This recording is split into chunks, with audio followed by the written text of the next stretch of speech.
بسم اللہ الرحمن الرحیم۔ تمام تعریفیں اس خدائے بزرگ و برتر کے لیے کہ جو محمد اور آل محمد کا خالق ہے۔ درود و سلام ہو محمد اور آل محمد پر کہ جن کے پاک وجود کی برکت سے یہ کائنات وجود میں آئی۔ ناظرین محترم، جس طرح کہ آپ سب آگاہ ہیں کہ یہ پروگرام نجف اشرف کی مقدس سرزمین جوار امیر المؤمنین علی بن ابی طالب علیہ السلام سے براہ راست آپ کی خدمت میں نشر ہوتا ہے، اور گزشتہ پروگراموں کی نسبت جیسا کہ آپ نے دیکھا ہوگا کہ ہماری جو روش رہی وہ ایک علمی سفر کا ہم نے آغاز کیا تھا خطبہ وسیلہ سے۔ خطبہ وسیلہ کی جو ہے وہ 3 اقساط پر مشتمل ہمارے پروگرام ہوئے، اور اسی طرح جو ابھی ہمارا جو سلسلہ پروگرامات کا چل رہا ہے وہ ہے خطبہ مرو امام رضا علیہ السلام کا، جس کو خطبہ امامت بھی کہا جاتا ہے۔ تو اس کے 2 حصے ہو چکے، اول کا حصہ، بیچ کا حصہ۔ آج انشاءاللہ اختتامی اس کا حصہ ہے، آخری حصے پر گفتگو کی جائے گی اس پر، اور ایک بہترین خطبہ اور وسیلہ۔ یقیناً ہم سب ان خطبات سے آگاہ نہیں ہیں جس طرح ہونا چاہیے، تو ہم نے یہی سوچ کر کہ ہمارا بھی فائدہ ہو، آپ کا بھی فائدہ ہو، اور دنیا اور آخرت ہماری سنور سکے، امام کے کلام کا ہم لطف لے سکیں، امام کی علمی جو شخصیت لوگوں کے سامنے جو ان خطبات کے ذریعے سے ظاہر ہوئی، وہ ہم آپ تک پہنچانے کی کوشش کرتے ہیں ان خطبات کے ذریعے سے۔ تو آج انشاءاللہ اسی خطبے کا، خطبہ مرو جس کو کہا جائے، خطبہ امامت، اس کا آج آخری حصہ ہے، اور اس پر گفتگو کرنے کے لیے ہمارے ساتھ موجود ہیں ہمارے معزز مہمان قبلہ مولانا حافظ ارتضیٰ نجفی صاحب۔ ان کو بھی اس پروگرام میں خوش آمدید کہتے ہیں۔ السلام علیکم ورحمۃ اللہ وبرکاتہ۔ وعلیکم السلام ورحمۃ اللہ وبرکاتہ۔ اللہ سب سے پہلے شکر گزار ہیں آپ کے کہ آپ نے وقت دیا اور اس بہترین موضوع کا انتخاب کر کے ہمیں جو ہے وہ ہماری روح کو لطف اندوز ہونے کا موقع دیا۔ میرے لیے شرف کا باعث ہے۔ ضرور قبلہ، انشاءاللہ ہم سب کے لیے دنیا اور آخرت ہماری سنور سکے۔ آمین۔ جیسا کہ ہماری روش رہی ہے کہ ہم گزشتہ پروگرام کا اس پروگرام میں جو فعلاً ہم کر رہے ہوتے ہیں اس میں خلاصہ جو ہے وہ آپ سے گزارش کرتے ہیں کہ وہ پیش کریں ناظرین کے، تاکہ ہمارے لیے بھی تذکر ہو، ناظرین کے لیے بھی ایک تذکر ہو۔ تو جو ہم نے پچھلی گفتگو کی تھی، جس کا دوسرا حصہ جو ہے خطبے کا آپ نے بیان کیا تھا، اس کا اگر خلاصہ ناظرین کی خدمت میں پیش کریں تو۔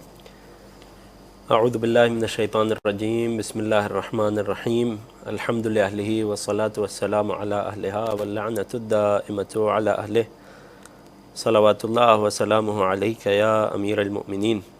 سب سے پہلے شکر گزار ہوں کہ یہ شرف بخشا کہ نجف اشرف سے، بارگاہ امیر المومنین سے، جوار امیر المومنین سے امامت پر آقا امام علی ابن موسیٰ الرضا علیہ السلام کا یہ عظیم الشان خطبہ اپنے سامعین تک ہم پہنچا سکیں، اس مناسبت سے کہ یہ ماہ ذی القعدہ امام رضا علیہ السلام کی ولادت کا مہینہ ہے۔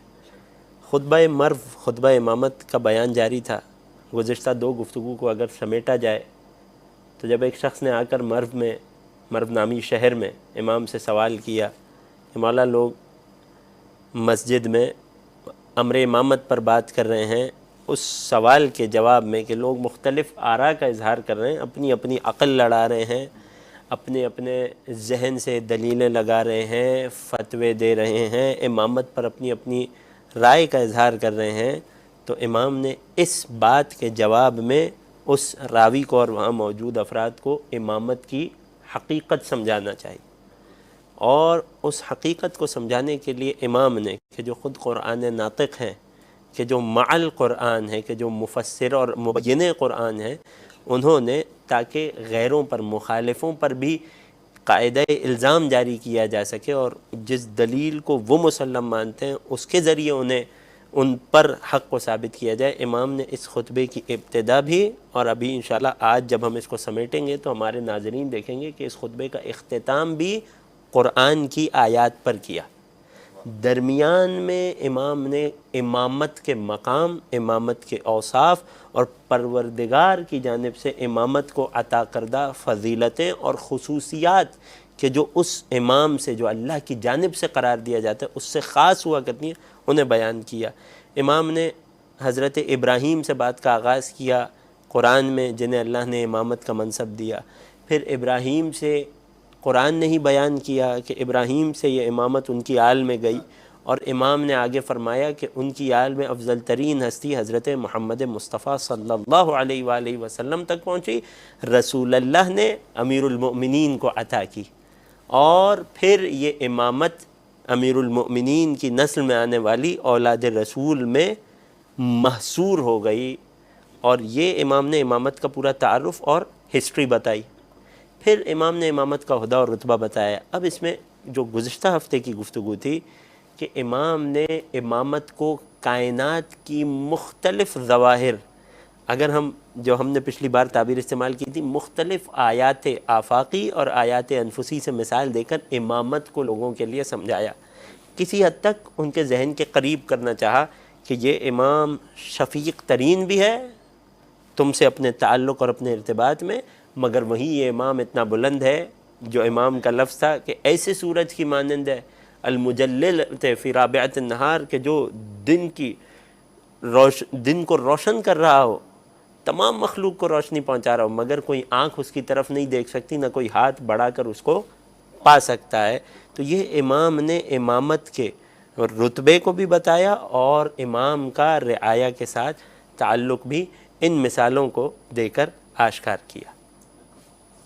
بہت شکریہ قبلہ کہ آپ نے خلاصتاً ہمارے ذہن میں دوبارہ جو ہے وہ گزشتہ 2 نشستیں تازہ کر دیں۔ تو اس گفتگو کا جو آخری حصہ کہہ لیں ہم اس خطبے کا، اس میں جو پہلا سوال ہے کہ مقام امام کی جو انفرادیت ہے، امام رضا علیہ السلام نے کیا ایسے دلائل پیش کیے، کن ایسی منفرد صفات کا ذکر کیا جس سے ایک امام عام انسان سے، دوسروں سے جو ہے وہ ممتاز ہوتا ہے؟ اب جو خطبے کا حصہ ہے جس میں ہم داخل ہو رہے ہیں، امام نے لوگوں کے ذہن سے قریب کرنے کے لیے مفہوم امامت، مقام امامت کو لوگوں سے ذہن سے قریب کرنے کے لیے اس کی کائنات سے کچھ مثالیں بیان کرنی، ٹھیک ہے۔ اب امام، صفات امام اور بالخصوص امتیازات اور خصائص، جب ہم کہتے ہیں نا صفات یا فضائل، اور ایک بار ہم کہتے ہیں خصائص، یہاں بہت ضروری ہے کہ اپنے ناظرین تک یہ فرق واضح کیا جائے۔ فضیلت وہ ہوتی ہے کہ جو شرف، جو کمال، جو اچھائی کسی انسان میں پائی جاتی ہو، مگر ضروری نہیں ہوتا کہ یہ اچھائی اسی انسان میں ہو، اس کے غیر کسی میں نہ ہو۔ یہ ہے فضیلت، یہ ہونا بھی کمال ہوتا ہے۔ لیکن ایک ہوتے ہیں خصائص۔ خصائص ان فضیلتوں کو کہا جاتا ہے جو صرف اس ذات اور اس ہستی میں ہوں، جو اس سے خاص ہوں، اس کا خاصہ ہوں، اور اس کے علاوہ کسی غیر میں نہ پائے جاتے ہوں۔ تو اب ایک پوری گفتگو ہے، کبھی اللہ نے توفیق دی تو ہم انشاءاللہ بارگاہ امیر سے ہی پیش کریں گے کہ ایک ہے مولا امیر کے فضائل اور ایک ہے مولا امیر کے خصائص۔ خصائص وہ کہ جس میں کوئی دوسرا انسان امیر المؤمنین کے ساتھ شریک نہیں ہے۔ اب امام رضا علیہ السلام امامت کے خصائص بیان کر رہے ہیں، جس کے ذریعے امام اس لکیر کو واضح کریں گے، وہ دائرہ کھینچیں گے کہ کوئی اس دائرے کے اندر پر نہیں مار سکے گا، کہ پھر کوئی مخلوقات میں سے اس لکیر کے قریب تر نہیں آ سکے گا، اور یوں یہ صفات وہ ہیں کہ جو امامت میں محصور ہے۔ اب یہاں تک یہ بات پہنچ گئی۔ جو سب سے پہلی اور بنیادی صفت یہاں امام نے خاصے کے طور پر بیان کی کہ جو امام اور غیر امام، امام اور مأموم میں، امام اور ان کی رعایا میں فرق کرتی ہے، وہ کیا ہے؟ امام عصمت اہل بیت اور عصمت امامت کو بیان کرتے ہیں، فرماتے ہیں الامام المطہر من الذنوب۔ امام کون ہوتا ہے؟ وہ جس کی ساری صفات گزری، اس میں یہ صفت بھی اضافہ کر لیجئے کہ امام وہ ہوتا ہے جو ہر قسم کے گناہ سے پاک ہوتا ہے، اس کی ذات سے کوئی گناہ سرزد نہیں ہوتا۔ اور یقین جانیے کہ صرف یہ قاعدہ وہ ہے، یہ ایک جملہ وہ ہے کہ صرف یہ ایک جملہ امت رسول میں سے، رسول کے بعد والے افراد میں سے، سوائے 12 سے باقی تمام امت کی امامت کو، بالخصوص جنہیں لوگوں نے اپنا امام بنا لیا اہل بیت کو چھوڑ کر، ان تمام کی امامت کو بہت جلدی سے سلب کر لے گا۔ یعنی اگر جن لوگوں کو لوگوں نے امام مانا، اور بنایا ایسا نہیں ہے کہ آپ کو ان کی سیرت میں جا کے تلاش کرنا پڑے کہ کہیں دور جا کر کوئی گناہ مل جائے. نہیں، آپ ان کی تاریخ اور سیرت پڑھنا شروع کیجئے، شاید پہلی سطر نہیں تو پہلے صفحے پہ ہی آپ کو کوئی ایسا تمغہ امتیاز ملے گا کہ جو اس خاصے سے، اس امتیاز سے انہیں دور کر دے گا. المطہر من الذنوب. خدا جب کسی کو حجت بناتا ہے، چاہے وہ نبوت ہو، چاہے وہ رسالت ہو، چاہے وہ امامت ہو، خدا جسے حجت بناتا ہے اس کا معصوم ہونا عقل کے قاعدے کے مطابق لازمی ہے. اور امام یہاں اس کی تائید فرما رہے ہیں. کیوں؟ کیونکہ خدا کا نمائندہ اگر گناہ کرتا ہوا دیکھا جائے، اگر اس سے خطا ہوتی ہوئی دیکھی جائے، تو مخلوق کے پاس یہ دلیل اور حجت ہوگی ذات پروردگار پر کہ میں نے تیری حجت کو یہ کرتے ہوئے دیکھا، لہٰذا میں نے یہ کر لیا. غور کر رہے ہیں؟ پھر مخلوق فرق نہیں کرے گی کہ کون سا کام یہ اللہ کی اطاعت کے لیے کر رہا ہے تاکہ ہم اس میں اس کی پیروی کریں، اور کون سا کام اس سے خطا یا گناہ کے طور پہ سرزد ہو رہا ہے کہ ہم اس سے خود کو بچا لیں. حجت غیر حجت سے خلط ہو جائے گی. جبکہ حجت خدا کا کام کیا ہے؟ اپنے ہر قول فعل میں لوگوں کو اللہ کی اطاعت اور مرضی پروردگار سکھانا. لہذا ضروری ہے حجت خدا معصوم. المطہر من الذنوب. امام کون ہوتا ہے؟ جو گناہ سے پاکیزہ ہوتا ہے. پھر ایسا نہ ہو کہ کوئی سمجھے ٹھیک ہے روحانی طور پر باکمال شخصیت ہوتی ہے، جسمانی طور پر 19-20 انسان بھی ہو سکتا ہے. فرماتے ہیں والمبرأ عن العیوب. روحانی عیب یعنی گناہ کی نجاست سے امامت کو سو دور اور پاکیزہ ہے. وہیں امام ہر قسم کے عیب سے بھی پاک و پاکیزہ ہوتا ہے. اور یہ وہ اہم نقطہ ہے کہ جب ہم نے امام صادق علیہ السلام کی شہادت کی گفتگو میں عرض کیا تھا کہ جب امام کاظم کے بھائی نے عبداللہ افطاح نے، جنہیں افطاح ان کے پیر کے عیب کی وجہ سے کہا جاتا تھا، جب امامت کا دعویٰ کیا تو امامت پر صحیح عقیدہ رکھنے والے، امامت کی معرفت رکھنے والے ابو حمزہ ثمالی جیسے اصحاب نے کیا کہا تھا؟ یہ تو عیبدار آدمی ہے، امامت میں عیب نہیں ہوتا. خدا اپنی سب سے باکمال شخصیت کو، سب سے باکمال ہستی اور مخلوقات کو عیبدار نہیں بناتا. پھر امام فرماتے ہیں اب عصمت کا لازمہ علماء اسے قرار دیتے ہیں جو صفت اب آ رہی ہے. امام ہر گناہ سے مبرہ ہے، ہر عیب سے پاک ہے. ایک سبب علماء یہ بتاتے ہیں، ایک منشا یہ بتاتے ہیں، امام کی عصمت پر ایک دلیل یہ دیتے ہیں کہ اس امام کو پروردگار اپنی توحید کا، اپنی معرفت، اپنی حقانیت کا وہ علم عطا کرتا ہے کہ جس کے ساتھ اصلاً خطا اور گناہ کی گنجائش نہیں ہے. اور کر رہے ہیں؟ یہ اس کی مثال وہ ہے کہ جس انسان کو یقین ہو فلاں کام میں ضرر ہے، وہ انسان کبھی وہ کام نہیں کرتا اپنے اختیار سے.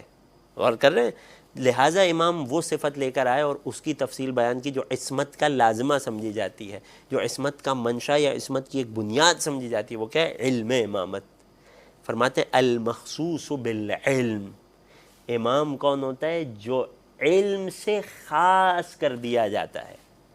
اس جملے پر غور کیجئے گا شاہ صاحب، اور میں اپنے ناظرین سے بھی چاہوں گا کوئی یہ نہ سمجھے اس جملے کو سن کر، امام آگے تفصیل بھی بتائیں گے کہ امام علم رکھتا ہے. نہیں، المخصوص بالعلم. علم کے دعوے دار تو دنیا میں بہت سارے لوگ ہیں، کتابوں سے علم اور معلومات کو جمع کر لیتے ہیں، مگر امام جس علم کی بات کر رہے ہیں اس علم کی طرف اشارہ کرتے ہوئے فرما رہے ہیں المخصوص بالعلم. امام علم سے خاص کر دیا جاتا ہے، یعنی یہ وہ لدنی علم ہے، یہ وہ ربانی علم ہے جو پروردگار کی جانب سے عطا کردہ ہے، جو حجت خدا سے خاص ہوا کرتا ہے، جس میں کسی عام بشر کا کوئی عمل دخل نہیں ہے، چاہے جتنی کتابیں ہی کیوں نہ پڑھ لے. پھر فرماتے ہیں الموسوم بالحلم. اور اپنے جد امیر المومنین کے کلام کی طرف اشارہ کرتے ہوئے، ان کی پیروی کرتے ہوئے، 8ویں علی نے، جیسے پہلے علی ہمیشہ علم کے ساتھ حلم کو ملاتے تھے، ویسے 8ویں علی نے صفت امامت بیان کرتے ہوئے بھی علم کے ساتھ حلم کو ملا دیا.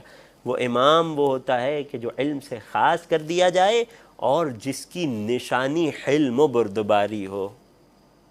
اب وقت نہیں ہے کہ ہم اس حلم کے معانی کی گہرائیوں کی طرف جائیں کہ جسے علم کا لازمہ قرار دیا گیا ہے وجوداً و عدماً. یعنی اگر یہ حلم ہے تو آل محمد فرماتے ہیں علم ٹھہرے گا، مولا علی کا فرمان. اور اگر یہ حلم کسی کے پاس نہیں ہے، بردباری نہ آئی تو علم بھی چلا جاتا ہے. تو یہاں حلم سے کیا مراد ہے؟ کیا فقط غصے پر قابو پا لینا؟ نہیں، یہ تو بنیادی ترین مصداق ہے جو عام مومن میں بھی ہونی چاہیے. اس کا علم سے تعلق نہیں ہے، اس کا بنیادی اخلاقیات سے تعلق ہے. وہ کیا حلم و بردباری ہوتی ہے کہ جسے علم کا لازمہ بنایا گیا ایک موضوع ہے. پھر مولا فرماتے ہیں الموسوم بالحلم نظام الدین. امام کون ہے کہ جو علم سے خاص کیا گیا، جس کی علامت حلم و بردباری ہے، جس کا خاصہ حلم و بردباری ہے. نظام الدین، یہ امام ہوتا ہے کہ جو دین کا حقیقی نظام ہوتا ہے. یعنی کیا؟ ایک سوال ہے نا. نظام الدین بعض جگہ اس کی خطبے کی ابتدا میں امام نے، اور جہاں تک مجھے یاد ہے امام کی جدہ دختر رسول شہزادی کونین حضرت فاطمہ سلام اللہ علیہا نے امامت کو بلکہ اپنی اطاعت کو فرمایا وجعل طاعتنا نظاما للملہ. اللہ نے ہم اہل بیت کی اطاعت کو اس ملت اسلامیہ کے لیے نظام قرار دیا. یہاں امام رضا علیہ السلام، اب غور کر رہے ہیں کس طرح سے اہل بیت کا کلام ایک دوسرے کے کلام کو سپورٹ کرتا ہے، ایک دوسرے سے ہم آہنگ ہے. کیوں؟ کیونکہ علم کا مصدر ایک ہے. فرماتے ہیں نظام الدین. اگر میں آپ اجازت دیں تو میں ایک مثال دے کر اپنے ناظرین کو سمجھاؤں گا. اگر ایک تسبیح میں 100 دانے ہیں، 100 دانے آپ ایک جگہ جمع کر لیجئے، وہ تسبیح کے دانے کہلائیں گے. آپ انہیں اٹھائیے، ان دانوں کو اپنی مٹھی میں جمع کیجئے اور کہیں چھوڑ دیجئے. آپ کو وقت لگ جائے گا ان دانوں کو، پراکندہ پھیلے ہوئے دانوں کو دوبارہ جمع کرنے میں. لیکن ایک مرتبہ ان دانوں میں آپ ایک دھاگے کو پرو دیجئے. اب یہ دانے آپ یوں رکھیے اور یوں اٹھائیے، یہ ہمیشہ ساتھ رہیں گے، یکجا رہیں گے. سارے دانے سمٹے ہوئے ملیں گے، سارے دانے سمٹے ہوئے رہیں گے، ایک دوسرے کے ساتھ رہیں گے، ایک دوسرے کو مضبوطی دیں گے. کس چیز کا اضافہ ہوا؟ ایک دھاگے، ایک ڈوری کا. یہ امامت دین کے لیے اس ڈوری کا کام کرتی ہے. یہ ہے نظام للملہ. اسی وجہ سے شہزادی نے فرمایا تھا وَأَمَانًا مِّنَ الْفُرْقَانِ. یہی ملت کا نظام ہے امامت، ہماری اطاعت، کہ جو امت کو افتراق اور جھگڑے اور جدائی سے بچاتی ہے. اور کریں نظام للمسلمین. امامت وہ ہے، امام وہ ہوتا ہے جو مسلمین کو جوڑ کے رکھے. یہی وجہ ہے کہ شہزادی نے اپنے خطبہ خاص میں جو مہاجرین و انصار کی خواتین جو شہزادی کی عیادت کے لیے آئی تھیں، ان کے درمیان جو خطبہ فدق بیان کیا، جسے خطبہ فدق صغریٰ کہا جاتا ہے، اور ایک اور خطبہ، ایک اور موضوع کبھی اللہ نے توفیق دی تو ہم عرض کریں گے. وہاں شہزادی نے واضح کیا تھا چونکہ تم نے ہماری امامت کو چھوڑ دیا ہے، اب تم تفرقے کا شکار رہو گے. مضمون کلام، اب تم اختلاف کا، آزمائش کا، جھگڑوں میں مبتلا رہو گے، اب تم کبھی خود کو جمع نہیں کر پاؤ گے. اور میرا آپ سے اور تمام ناظرین سے، سامعین سے سوال ہے، کیا شہزادی کونین کی یہ پیش گوئی برحق نہ تھی؟ کیا امت کے حالات ہمارے سامنے نہیں ہیں؟ وجہ کیا ہے؟ لوگ بہت پریشان ہوتے ہیں. وجہ کیا ہے؟ وجہ صرف ہے کہ لوگوں نے جسے اللہ نے امام بنایا تھا اس کی امامت کو چھوڑ دیا. امام رضا علیہ السلام اس کے بعد فرماتے ہیں صرف دین کا نظام نہیں ہے امام، وعز المسلمین. اللہ اکبر. ایک چیز کہ اس دور میں اور ہر دور میں اس امت کو جس کی سب سے زیادہ ضرورت رہی اور جو سب سے زیادہ اس امت سے دور رہی، امام فرماتے ہیں وہ امام عز المسلمین. اگر لوگ امام کی اتباع پر جمع ہو جائیں تو امت مسلمہ عزت دار امت بن سکے گی، سر اٹھا کر جینا سیکھے گی. کیوں؟ کیونکہ یہ امام ہے جو مسلمانوں کی عزت ہے، جو مسلمانوں کا وقار ہے. مسلمان در اہل بیت کو چھوڑ کر دنیا جہان میں ہر جگہ اپنی عزت اور وقار کی تلاش میں ہے. کبھی دولت کے ذریعے، کبھی شہرت کے ذریعے، کبھی بادشاہت کے ذریعے، کبھی ماڈرنائزیشن کے ذریعے، کبھی سیر و سیاحت کے ذریعے، کبھی بڑی بڑی تعمیرات کے ذریعے. غور کر رہے ہیں؟ مگر امام نے بتا دیا کہ حقیقی عزت جو اللہ نے مسلمانوں کے لیے رکھی ہے وہ اللہ کی جانب سے معین کردہ امام کی پیروی اور ان کی ذات پر جمع ہونے میں رکھی ہے. پھر اس کے ساتھ جہاں مسلمانوں کے لیے عزت اور دین کے لیے نظام ہے، امام فرماتے ہیں وغیظ المنافقین. امام کون ہے؟ عجیب اثر رکھتا ہے یہ ایک امام، یہ ایک ذات قرآن کی مانند. جس طرح قرآن مومن کے لیے شفا و رحمت ہے، سورہ بنی اسرائیل آیت 82، مومن کے لیے شفا و رحمت ہے، وہیں ظالم کے لیے نقصان نہیں، نقصان میں اضافہ ہے. ولا یزید الظالمین الا خسارا. امام بھی قرآن ناطق ہے نا، عدل قرآن ہے، مساوی قرآن ہے، برابر قرآن ہے، حدیث ثقلین میں قرآن سے جڑا ہوا ہے، قرآن کی مانند حجت ہے، مفسر اور معلم قرآن ہے، وہی اثر رکھتا ہے۔ جہاں مسلمین کے لیے نظام اور عزت ہے، وہیں منافق کے لیے غیظ ہے۔ منافق کا دل جلے گا امام کو دیکھ کر، منافق کے دل میں کینہ پلے گا اللہ کے منتخب کردہ امام کے لیے، اور تاریخ میں اس کی سینکڑوں ہزاروں مثالیں موجود ہیں۔ اور صرف منافق کے لیے غیظ نہیں ہے، بلکہ وہ بوار الکافرین، اور کافر کے لیے تو ہلاکت ہے۔ اور انشاءاللہ کہ یہ تمام امام کی صفات کا باکمال اظہار خدا مجھے اور آپ کو دیکھنا نصیب کرے، جب خدا کی حجتوں کا وارث بقیت اللہ فی الارض حضرت قائم آل محمد عجل اللہ فرج الشریف اپنا ظہور فرمائیں گے، پروردگار انہیں اذن ظہور دے گا، تو ہم دیکھیں گے کیسے امام نظام دین ہوتا ہے، کیسے امام عز للمسلمین ہوتا ہے، کیسے امام غیظ للمنافقین اور بوار اور ہلاکت برائے کافرین ہوتا ہے۔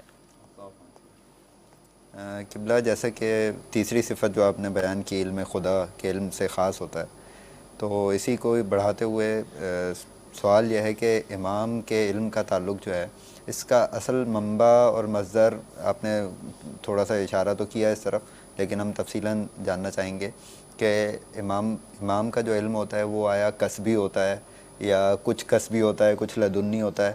امام کا اصل علم کا جو ہے وہ منبع ہے کیا؟ علم امامت یقین جانیے کلام کے شاید مشکل ترین موضوعات میں سے ہے، جس کے بارے میں اسی نجف اشرف میں باب قبلہ امیر المومنین پہ مدفون نجف اشرف کے حوزہ علمیہ کے بزرگ ترین علماء میں سے ایک عالم، 1000 سالہ تاریخ میں سب سے بڑے علماء میں سے ایک عالم شیخ مرتضیٰ انصاری رحمۃ اللہ علیہ، وہ یوں بیان کرتے ہیں، یہ علم امامت وہ مشکل امر ہے کہ جس کی حقیقت کو خود علم امام کی طرف پلٹا دیا جائے،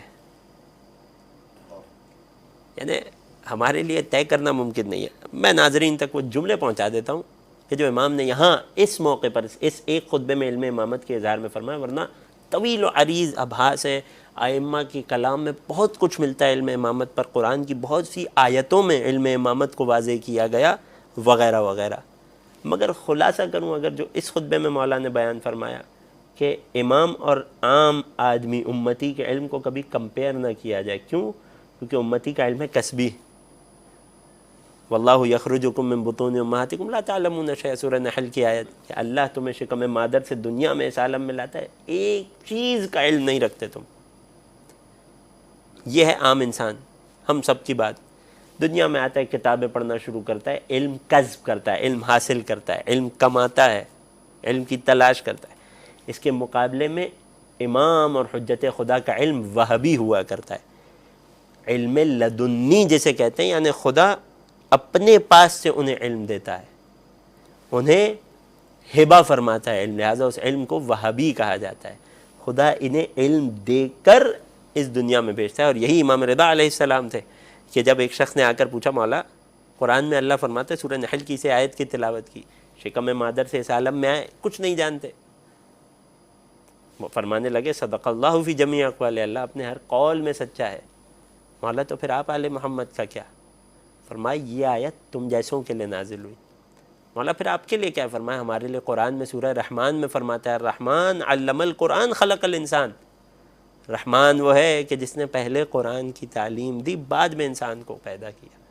وہ ہم آل محمد ہیں جنہیں، وہ ہم ائمہ ہیں کہ جنہیں خدا علم دے کر دنیا میں بھیجتا ہے۔ یہاں اسی علم لدنی، علم وہبی کی طرف امام نے اشارہ فرمایا، فَإِذَا اخْتَارَهُ اللَّهُ عَزَّ وَجَلَّ لِأُمُورِ عِبَادِهِ، پس جب اللہ کسی کو اپنی جانب سے اپنی حجت منتخب کرتا ہے، کسی کو انتخاب کرتا ہے، اور یہ انتخاب دنیا میں الیکشن سے نہیں ہوتا، یہ انتخاب اس امام کی خلقت سے پہلے ہو جاتا ہے کہ جب اللہ نے ان حجتوں کو خلق کیا، جب اللہ نے نبی کو خلق کیا، تو نور نبی کی حیثیت سے خلق کیا گیا، یعنی رسول کی ذات گرامی اور ان کے وجود پر کوئی ایسا لمحہ نہیں گزرا کہ جب وہ وجود تھا اور نبی نہ تھا۔ بعثت کے وقت تو اظہار اور اعلان ہوا۔ اسی طرح بارگاہ امیر میں بیٹھے نا، امیر المؤمنین کا وجود گرامی، وہ نور جب خلق ہوا تو ایسا کوئی لمحہ نہیں تھا جب وہ وجود تھا اور امامت نہیں تھی. غدیر میں تو صرف اظہار کیا جا رہا تھا، اعلان کیا جا رہا تھا. یہی وجہ ہے کہ جسے غدیر حقیقت میں سمجھ آئے گا اسی کو صحیح معنی میں بعثت نبی اور مقام رسالت سمجھ آئے گا. جو غدیر سے نہ جڑے گا وہ رسالت کو کس آنکھ سے دیکھے گا کہ گویا رسول کو 40 سال کی عمر میں والعیاذ باللہ خبر ہو کہ میں اللہ کا رسول ہوں، جبکہ یہ رسول فخر نبیین ہے، افضل انبیاء والرسل ہیں، جبکہ اس رسول کے علاوہ انبیاء میں وہ ایسے بھی ہیں کچھ نبی عیسیٰ جیسے کہ جنہیں گہوارے میں نبوت مل رہی ہے، نبی یحییٰ جیسے کہ جنہیں کمسنی میں نبوت مل رہی ہے، جبکہ جو افضل ترین ہے یہ کیسے ہو سکتا ہے کہ اسے 40 سال کی عمر میں نبوت ملے.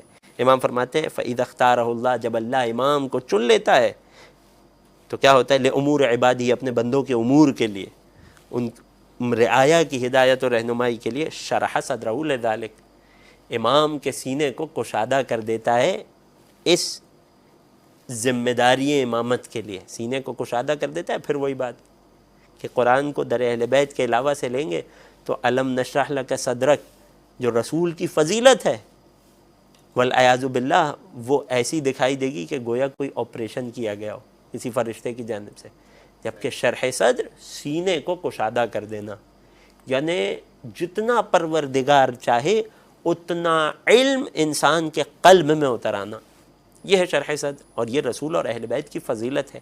ایک عام مومن کے لیے کہا گیا من اخلص للہ 40 صباحا، جو خود کو 40 دن تک اللہ سے خالص کر دے، جس کی ایک ایک حرکت، سکنت، کلام، سکون، ہر عمل، ہر فعل 40 دن تک، صرف زیادہ نہیں، 40 دن تک اللہ سے خالص کر دے، کیا ہوگا؟ روایت کی اب یہاں الگ الگ جملے، اللہ اس کے سینے کو کشادہ کر دے گا، اللہ اس کے دل سے، اس کی زبان پر حکمت کے چشموں کو جاری کر دے گا. تو جب عام مومن 40 دن پرخلوص ہو جائے، اللہ سے مخلص ہو جائے، تو وہ ہستیاں کہ جن کے لیے زیارت جامعہ میں کہا گیا المخلصون فی توحید اللہ، کہ جو اللہ کی وحدانیت میں سب سے زیادہ خالص کر دیے گئے ہیں، جن سے زیادہ خالص توحید پروردگار کو ماننے والا اور توحید میں ڈوبا ہوا کوئی نہیں ہے. اور بعض نسخوں کے مطابق والمخلصون فی توحید اللہ، اللہ کی توحید میں دوسروں کو خالص کرنے والے. تو جن کے لیے یہ رتبہ ہو، جو مخلوق کو خالص بنا رہے ہوں، توحید خدا سکھا رہے ہوں لوگوں کو، تو خود ان کا سینہ علم پروردگار کے لیے، پروردگار کی جانب سے حکمت کے لیے کشادہ ہو جائے تو حیرت کیا. مولا فرماتے ہیں وَأَوْدَعَ قَلْبَهُ يَنَابِعَ الْحِكْمَةِ، اللہ امام کے قلب میں حکمت کے چشموں کو رکھ دیتا ہے. یہی وجہ ہے کہ رسول فرماتے نظر آئے انا دار الحکمت و علی، علم کا شہر جہاں نبی ہے وہیں فرماتے ہیں کہ حکمت کا گھر بھی میں نبی ہوں اور اس گھر کا دروازہ بھی امیر المومنین ہے. اگر علم ملے گا تو آل محمد کے در سے، حکمت ملے گی تو آل محمد کے در سے. پھر فرماتے ہیں مولا، اب یہ بہت اہم جملہ ہوا، الہمہ العلم الہاما، اور پھر اللہ امام کو ایسا علم الہام کر دیتا ہے کہ جیسا علم عطا کرنے اور الہام عطا کرنے کا حق ہے. جب امام نے امامت کے اس علم کو بتا دیا، اب یہاں دو باتیں ہیں میرے پاس آپ کی اجازت سے کرنے کے لیے، اگر ہمارے پاس وقت ہے تو. ایک تو واقعہ ہے کہ اس علم امامت کا اظہار کہاں کیسے ہوتا رہا اور کیسے غیروں نے، دشمنوں نے، جانی دشمنوں نے اس علم امامت کا اعتراف کیا. ایک واقعہ اور ایک اہم ترین نتیجہ عقیدہ امامت کے حوالے سے، کہ جسے اگر اس 3 دنوں کی گفتگو کی ہائی لائٹ اور نتیجہ سمجھا جائے، کہ اگر ایک سامع چاہے کہ اس پورے خطبہ امامت کو سن کر میں عملی طور پہ کیا ایسا نتیجہ اپنی زندگی میں لے لوں اور لے کر اس گفتگو کو سن کر اٹھوں کہ اپنے دل سے میں اس نتیجے کو لگا کے رکھوں اور اپنی نسل کو، اپنے بچوں کو امامت کے بارے میں اگر کوئی ایک بات سکھانی ہو تو وہ کیا. یہ 2 باتیں آپ کی اجازت سے بہت تیزی سے سمیٹ کر کرنا چاہوں گا. اس علم امامت کا اظہار اور اس کی گواہی خود امام رضا علیہ السلام کا جانی دشمن مامون اللہ رشید دیتا ہوا نظر آیا، کہ شیخ صدوق نے کتاب عیون اخبار رضا میں اس واقعے کو، اس روایت کو نقل کیا کہ ہارون اپنے ایک ساتھی کو اپنی جانب سے توجیہ پیش کرتا ہوا، صفائی پیش کرتا ہوا نظر آیا، کیونکہ جب مأمون نے امام رضا علیہ السلام کو ولی عہدی کے لیے نامزد کیا تو بنو عباس کے بڑے بڑے بزرگ، بڑے بوڑھے مأمون پر بہت ناراض ہوئے کہ تو نے ولی عہدی کو ہمارے خاندان سے نکال دیا، یعنی بنو عباس سے بادشاہت نکال کر بنو فاطمہ میں بھیج رہا ہے.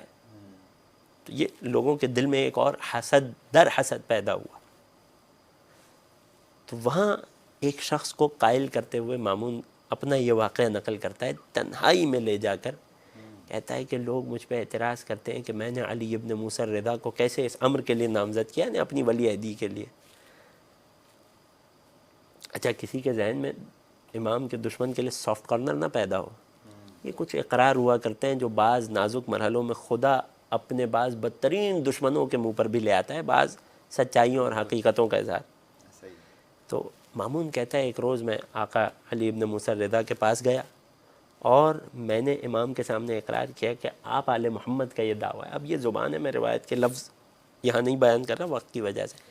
آپ آل محمد کا یہ دعویٰ ہے کہ اللہ نے آپ کے جد موسی کاظم کو، آپ کے بابا موسی کاظم کو، آپ کے دادا جعفر صادق علیہ السلام کو وہ علم لدنی عطا کیا، اپنے غیب میں سے علم عطا کیا، اپنے اذن سے علم عطا کیا، کہ جس کے ذریعے سے آپ ہستیاں علم ماکان جو ہو چکا، علم ما یکون جو ہونے والا ہے، اس کی خبر رکھتے ہیں. امام رضا علیہ السلام نے فرمایا کہ بالکل ایسا ہی ہے.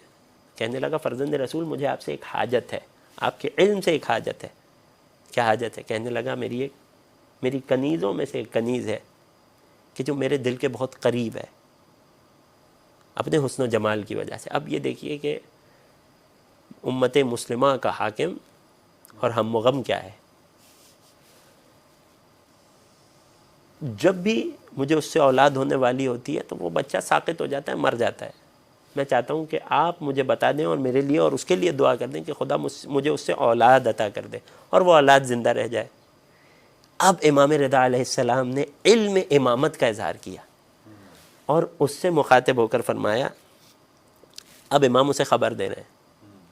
اور یہ اس طرح کی خبر نہیں ہے جس طرح دنیا میں لوگ دیا کرتے ہیں، دونوں خبریں دے دو، دونوں میں سے ایک چیز تو ہو جائے گی. نہیں، امام نے اتنی پریسائز حقیقتوں کو بتایا. اب غور کیجئے گا، چل دو غلامن، تو گھبرا مت، ہم تو جو خوشخبری دیتے ہیں در امامت پہ آیا ہے نا.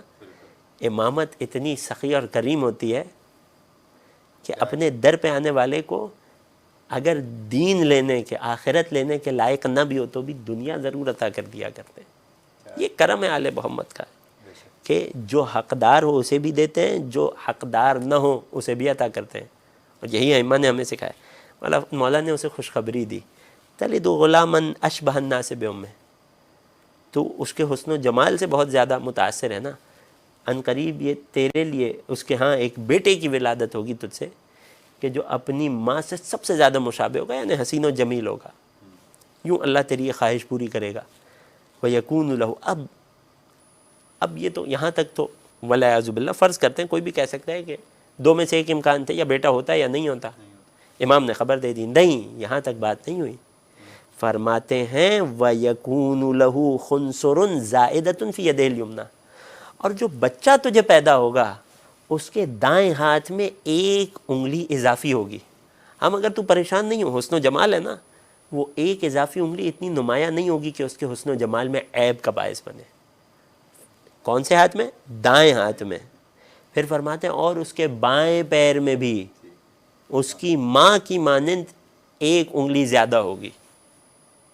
اب کس نے آ کر امام کو خبر دی کہ اس کنیز کے ہاں یہ عیب پایا جاتا ہے، اور وہ بچہ کہ جس کی ولادت مستقبل میں ہونی ہے اس میں اس کے بدن میں ایگزیکٹ یہ خصوصیات ہوں گی.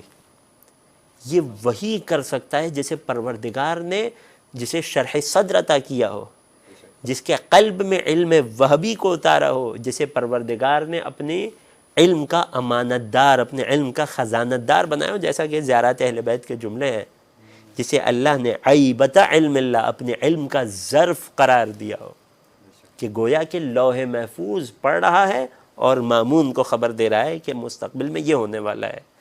مامون کہتا ہے کہ کچھ عرصے بعد جیسے امام نے بتایا تھا انہی اوصاف کے ساتھ ایک بیٹے کی ولادت اس کنیز سے ہو گئی. پھر کہنے لگا فمن یلومنی علی نصبی ایاہ علما.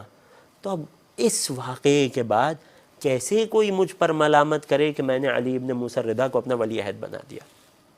یہاں چند باتیں ہیں. یہاں کوئی یہ تنگ دلی کا اظہار نہ کرے کہ کیسے امام اپنے دشمن کو نواز رہے ہیں. آپ اسے یوں سمجھیے کہ خدا رحمان بھی ہے رحیم بھی ہے. اور ایک بہت بزرگ عالم دین نے اس واقعے پر یہ تجزیہ فرمایا. خدا رحمان بھی ہے رحیم بھی ہے. رحمان و رحیم میں فرق کیا ہے؟ رحمان وہ عام رحمت جو اس کے تمام بندوں مومن و کافر سب کو شامل کرتی ہے. رحیم وہ رحمت جو مومن سے خاص ہے، وہ خاص رحمت. یہ آپ یوں سمجھیے اس واقعے میں خدا کی حجت خدا کی رحمانیت کا اظہار کر رہی ہے. ایک بات. دوسری بات، ظالم پر حجت کو تمام کیا جا رہا ہے کہ اس کے بعد بھی اگر امامت کا قاتل اور امامت کا منکر بنا.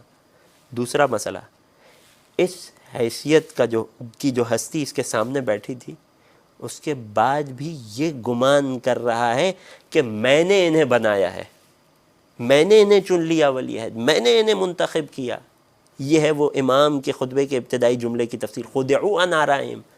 لوگ اپنی رائے کے دھوکے میں آ گئے ہیں. اسے لگ رہا ہے انہیں میں نے بنایا ہے. اور کر رہے ہیں. تو یہ چند باتیں اس واقعے کی.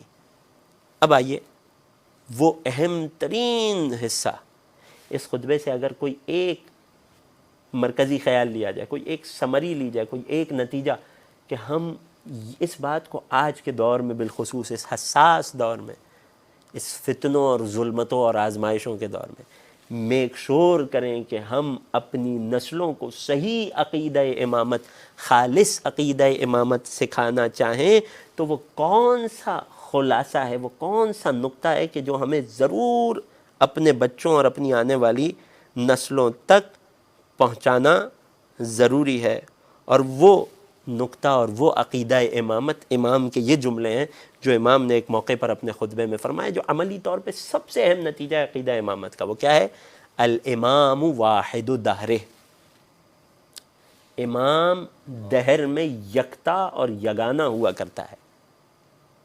اب یہاں 2 سے 3 باتیں بہت مختصر.